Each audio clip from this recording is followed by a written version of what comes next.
Hello, welcome back to the channel. So we just finished part one of our laundry room remodel series, which was our tile floor in here, and we're really happy with how that all turned out. But now it's time to move on to the walls. And before we can get started on the walls, we need to get caught up on laundry so that we can get the washing machine and the dryer out of here and have space to work on the walls. So once we get caught up on laundry today, which will be step one, we'll get these out of here. And then what we need to do is do our final wall prep before we move on to our paint technique. So we need to sand smooth any of these patches, sand, all around the room, get the walls clear of any dust or dirt or debris or anything like that. So we'll do our final wall prep, and we're planning on doing a lime wash paint technique in here just to give the walls some texture. And we think that's going to go well with the tile floor that we chose. So we'll start by sanding everything smooth, like I just mentioned, and then once that's done, we have a lime wash specific primer that we need to put on all the walls, which will make it nice and absorbent for all the lime wash paint that's going to go on after that. So we'll start with one coat of primer on the walls, and then we will move on to our lime wash paint that we'll apply on top of that. From everything that I've read, it looks like we could need anywhere from 1 to 2 coats of that. So after primer, we'll go around and do one to 2 coats of the paint. And then after that, the last step on the walls prior to cabinets, which will be in the next part of the series, we have 2 tile backsplashes that we're planning to put in here. So we want to put 1 tile backsplash behind the washer and dryer here. So there'll be a countertop above the washer and dryer, again in the next part of the video series. Then we'll have a tile backsplash, and then we'll have cabinetry above it over here. And we'll do something similar in this nook behind me here, where we'll have a countertop with some potentially a dog bed underneath, and then we'll do a tile backsplash with some shelving and cabinetry above that. So that should take us to the end of this part of the series. So yeah, we gotta do laundry, prep the walls, paint the walls, and tile backsplashes. All right, let's get started.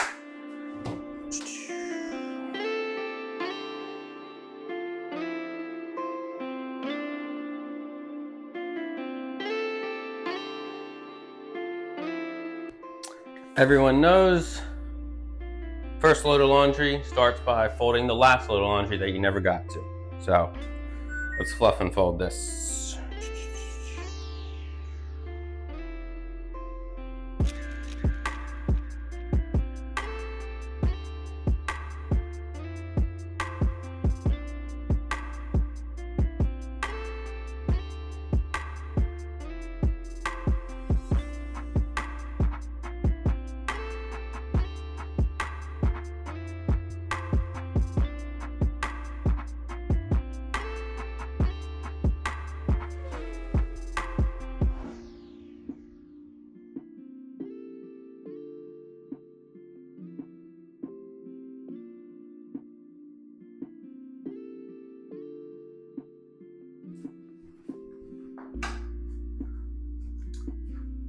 Paint day or primer day.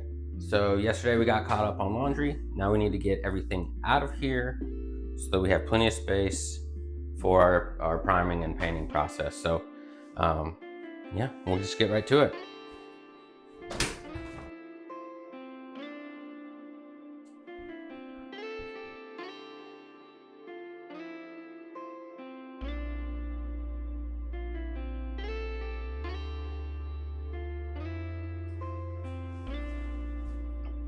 All right, the last thing we have to get out of the laundry room now is this wire rack, which is going to leave some holes in the wall, but I'm not too worried about it because they're either going to be covered by backsplash or cabinetry. So what we'll do is we'll get this out of here, do some rough patching of whatever holes are left, and then we can move on to paint.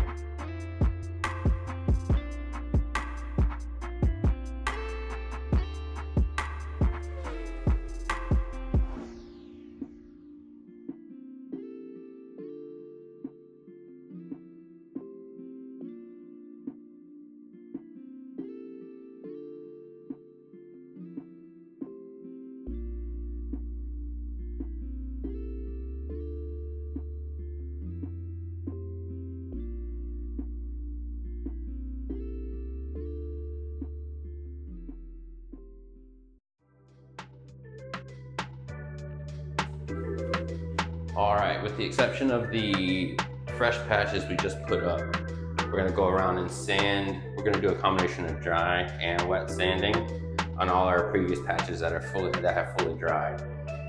Then we should be pretty close to priming and painting. All right. One thing I found to get like a perfectly smooth finish is I like to do a combination of wet and dry sanding. It helps keep some of the dust down, and then you end up with a really nice finish, just like that. Look, a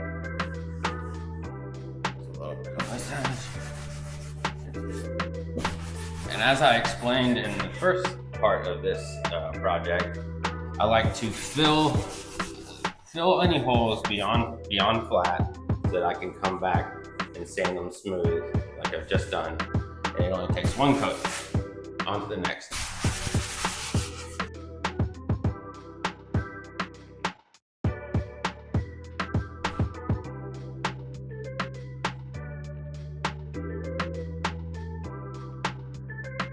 So here we have this is a fresh patch, but all the rest are old and dry. Well, here and this wall are fresh, so they're still wet.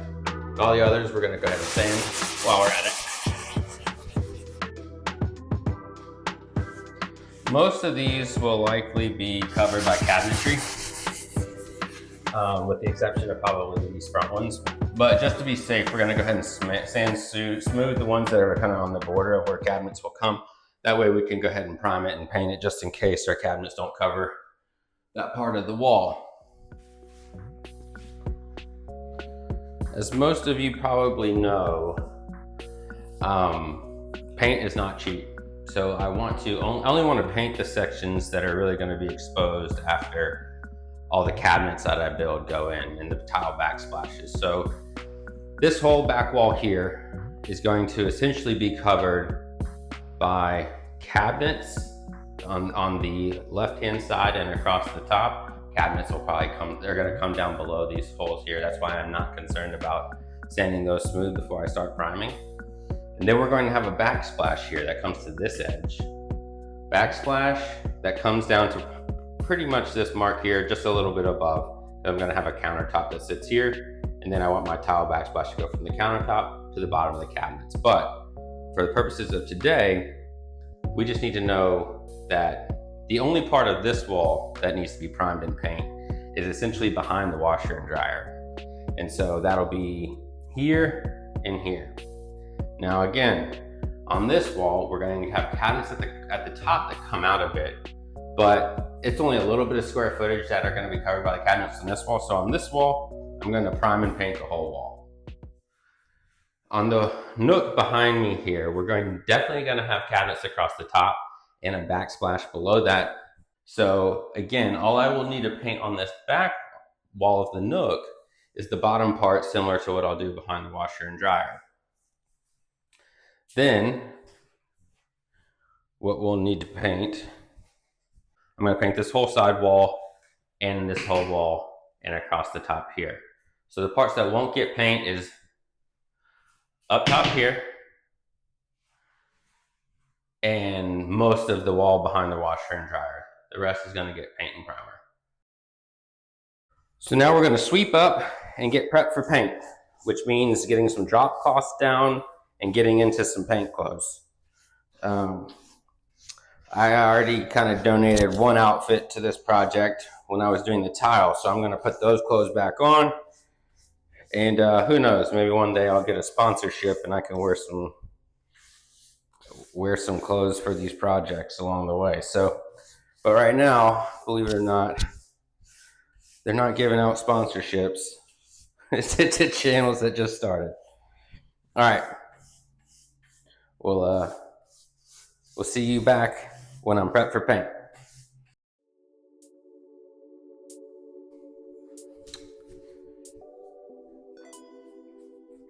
All right, we're about to get ready for primer. And so this is going to be a two-step process. We're doing a lime wash paint, in here. And so we got our lime wash paint from a company called James Alexander. Enjoy the free advertising. Be the last time. Just kidding. So, but they do recommend that you use a lime prep primer. And so that's what we're starting with here. We have a white primer going on, and then we chose like a gray color, grayish.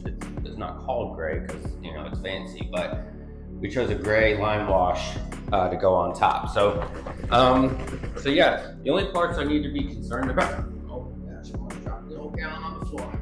The only parts I need to really be concerned about when cutting in is at the ceiling and down around the baseboards. Everything else is either going to get the paint technique or be covered in cabinetry. That's it. Let's get it on there.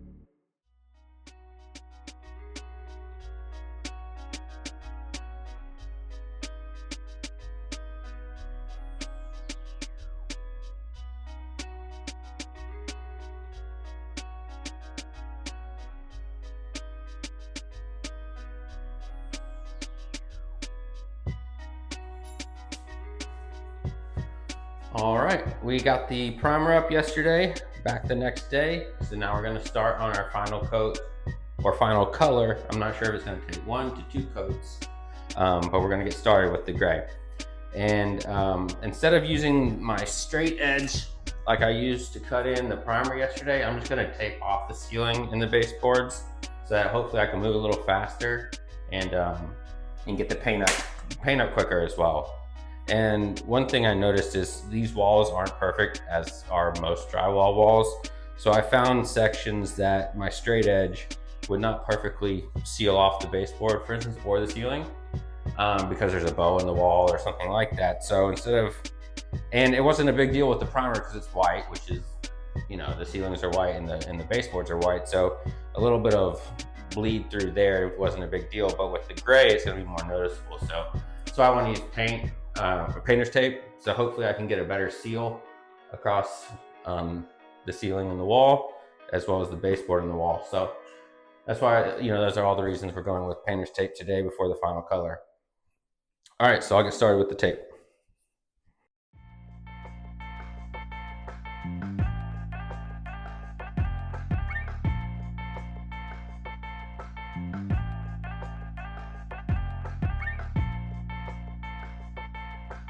We're all prepped now, so here goes nothing.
Good morning, y'all.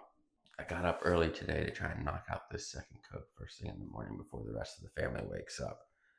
So I'm loving the way this is turning out so far. Getting some great texture, but we want to try and get rid of some of the streakiness you can see in the first coat. I'm really hoping the second coat kind of smooth things out. So yeah, we're gonna get going, try and knock this out first thing in the morning, let it dry all day, and then it'll be on to the next step.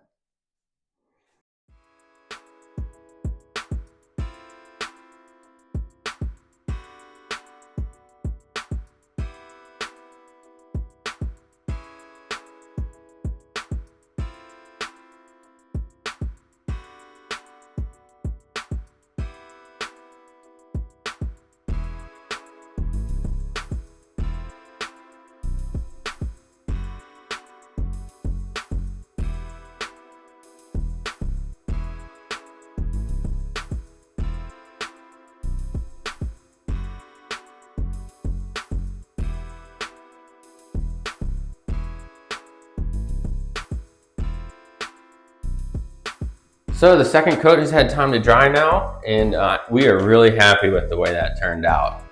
We got some great texture on the walls, and we're just, it really came out the way we had hoped. A couple things I did notice that I'll share with y'all when using this lime wash paint. Again, we use James Alexander. I'm sure there's other brands out there, but one thing we noticed is when we put it on, it was a lot darker and a lot more brown than the way it looked once it dried. And so when I first put it on, I was like, oh my, when I first put it on, I thought, did they send me the wrong color, or did I order the wrong color? Was this not what I intended to get? And then it ended up drying and it ended up the way we had hoped. So that's one thing. It'll go on darker and dry a lot lighter, at least our color did. Another thing I noticed that I didn't expect was how thin the lime wash primer and paint was. So when I was going to put it on, I had lots of drips initially until I figured out, I needed to dab a lot of it off the brush just to keep the drips down to a minimum. But one thing that is good, it wipes up really easily. So if you do drip and you get to it at a reasonable time, it comes up, with no elbow grease needed. It just wipes right up. It's really easy to clean up if you get to it while it's still wet.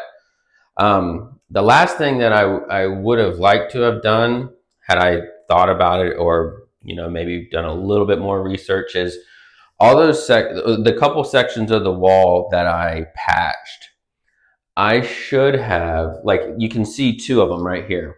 There's one here and one here, and it's just the slightest bit lighter. What I should have done after I patched the holes in the wall is hit them with a quick coat of drywall primer, so that every step after that would have absorbed the same as the rest of the wall. So if I am to do this again, that's what I'll do, is I'll patch the holes, then I'll prime them with drywall primer, and then I'll start the whole lime wash primer, lime wash paint process. I'm not real worried about it. It's such a light, this one may end up even being covered by our cabinets on this side of the wall. So you can't really tell. I noticed it because I was looking for it. But those are, some of the main tips that I would share with you after going through that process. One thing I've also seen is a lot of people do the same technique on their ceiling. We may end up doing that down the road. I don't know. We opted to just do the walls for now. And so, yeah, I enjoyed it. It was easy. It was not easy on the wrist doing the whole room with a paintbrush. It's not easy on the grip, rather. But, it was worth it. I'm happy with it. So next step is the tile backsplashes.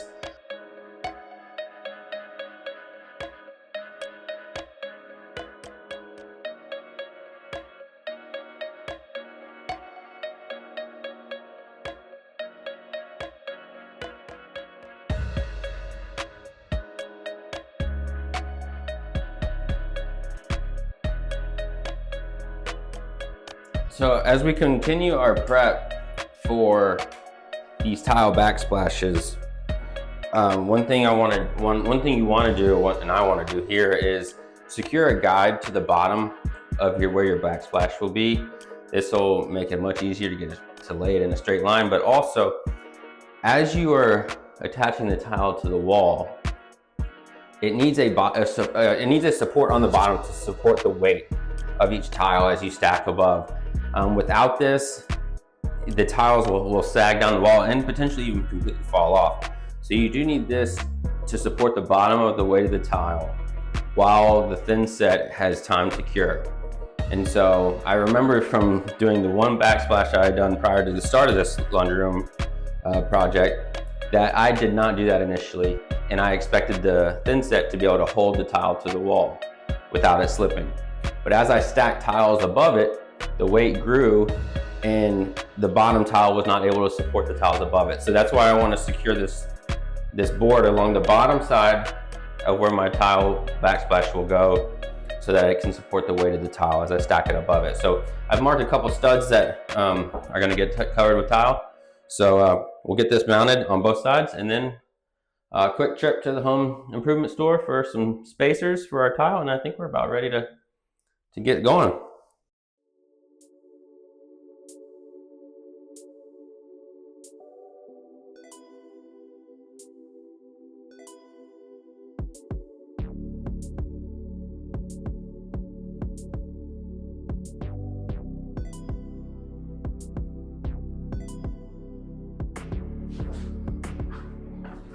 We should be all set up and ready to roll.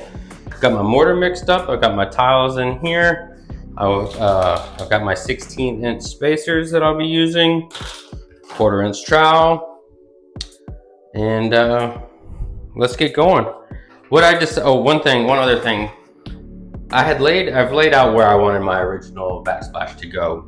It turns out that if I stack 3 full tiles on top of each other, I will come to within about a half an inch of my original height.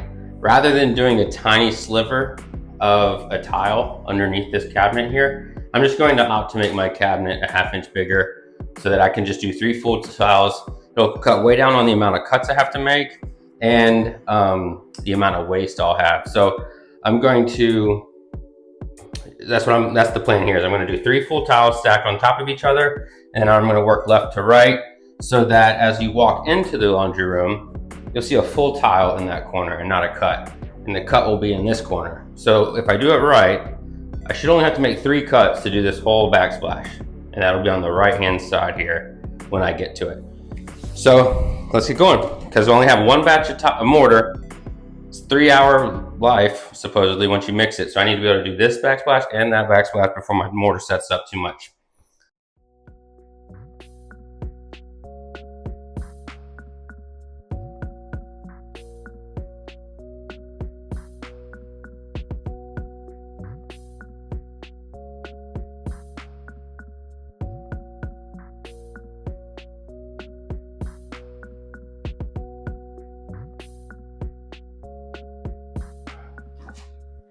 First one's done, y'all, and you know, when it's your lucky day, it's your lucky day. What can I tell you?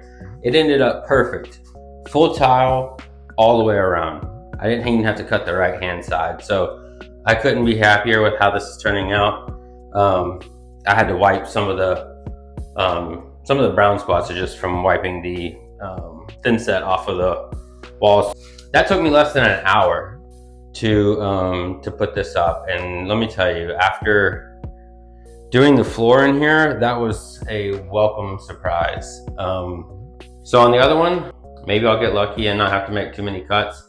I know I will need to make cuts across the top row because I don't have enough length to do 3 full tiles like we did on this side, because the countertop is lower on this side than it needs to be to go above the washer and dryer on the other side. So I started with this one first on purpose, just to get used to laying this tile.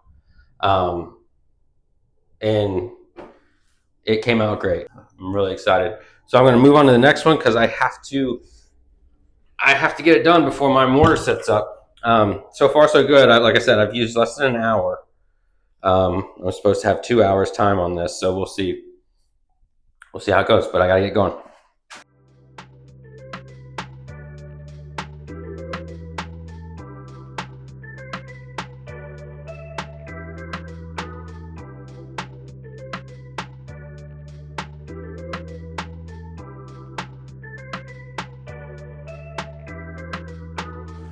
All right, second backsplash done, y'all.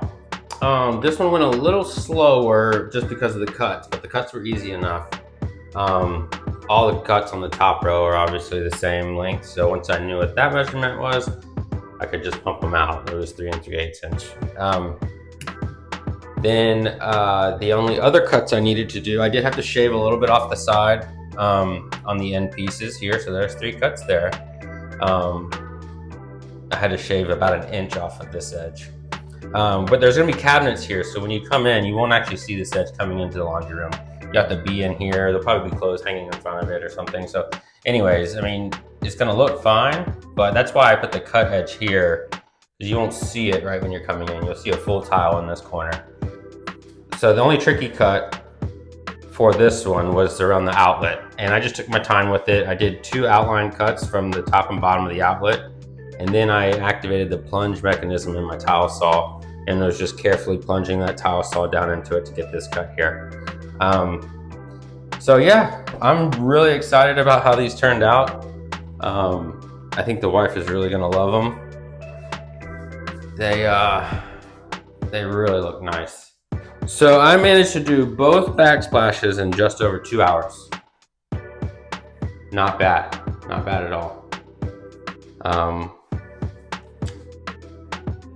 This I may need to touch up a touch with a little bit of my, after I caulk in here, I'll touch up this edge with some more of that lime wash paint. I'll probably need to do the same thing on both those sides, looks like it.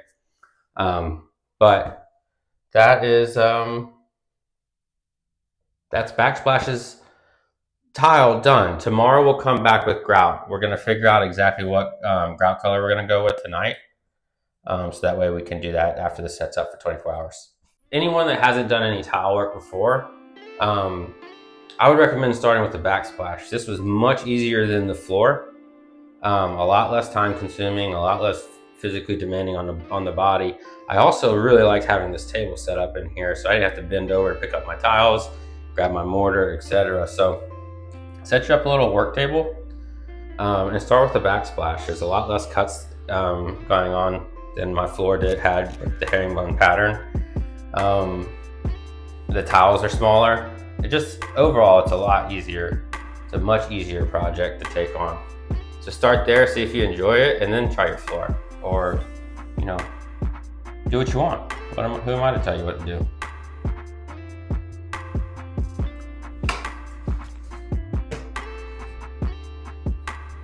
All right, it's the next day, and it's time to grout. So we're going to get our spacers out, mix up some grout, and get it pushed in. All right, here we go.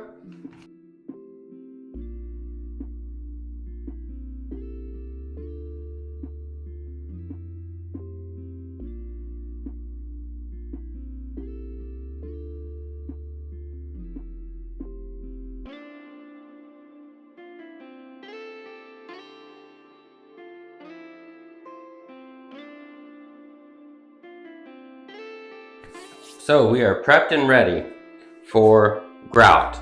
I have mixed the grout already. It takes after you mix it, you need 5 minutes to let it set up.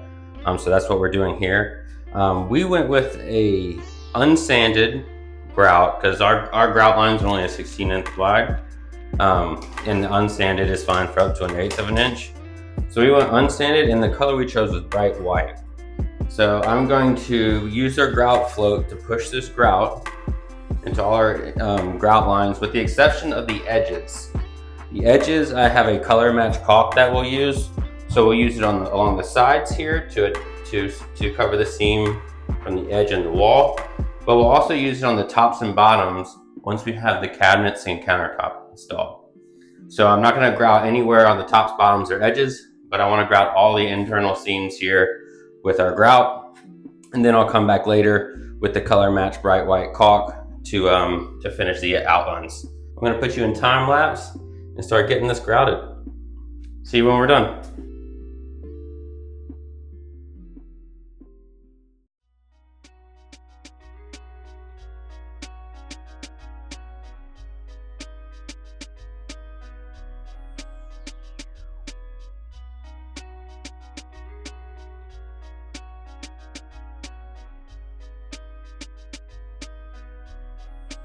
Well, got the grout in. That could not have gone any easier.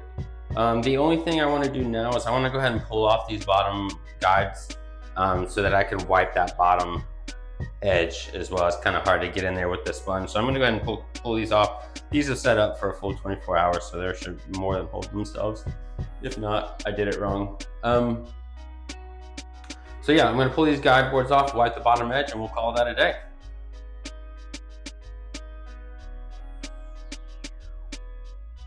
Boom. Beautiful.